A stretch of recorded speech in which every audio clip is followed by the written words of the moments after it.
Thank you once again. Tuning in 28 days featuring 28 guests where we're celebrating our culture, our heritage, our history, and our stories. And we have a distinct honor of a welcome Adetola to the set. Thank you. Well, give us a little background on who you are and what your name means. Okay, so my first name, Adetola, it means a crown of wealth. Mm-hmm. And my last name, Ajayi, means that at birth, the feet came out first. My name is of Nigerian origin.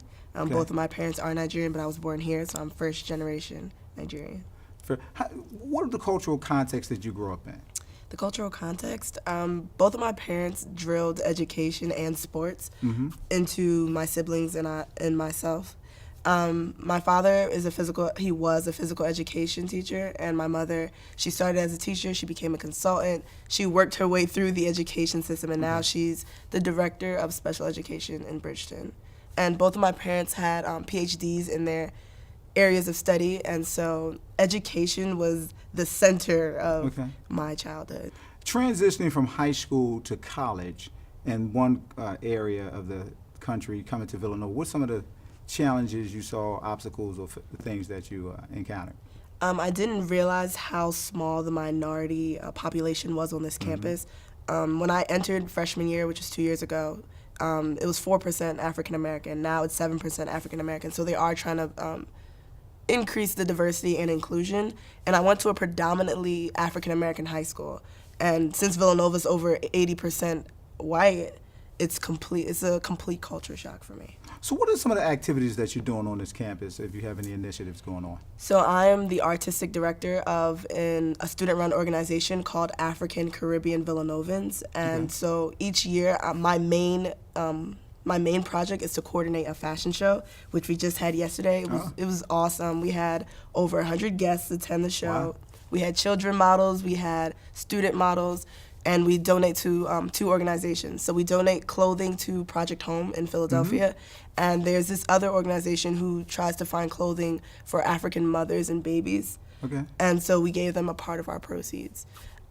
Also, at the current moment, I'm working on establishing a pre-law chapter under BALSA, and BALSA is Black Law Student Association. Currently, there is no BALSA on this campus, but there is a general pre-law society.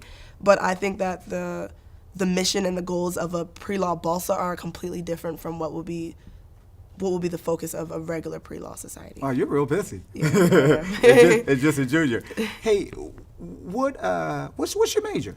I'm a philosophy major on the pre-law track with minors in education and psychology, sorry. And how did that connect to what you're doing now when it comes to fashion and all those kind of things? Well, philosophy, I think that everyone has their own thesis, quote unquote, on life. I'm a very critical thinker. I'm a critical writer. I'm an analyzer by nature.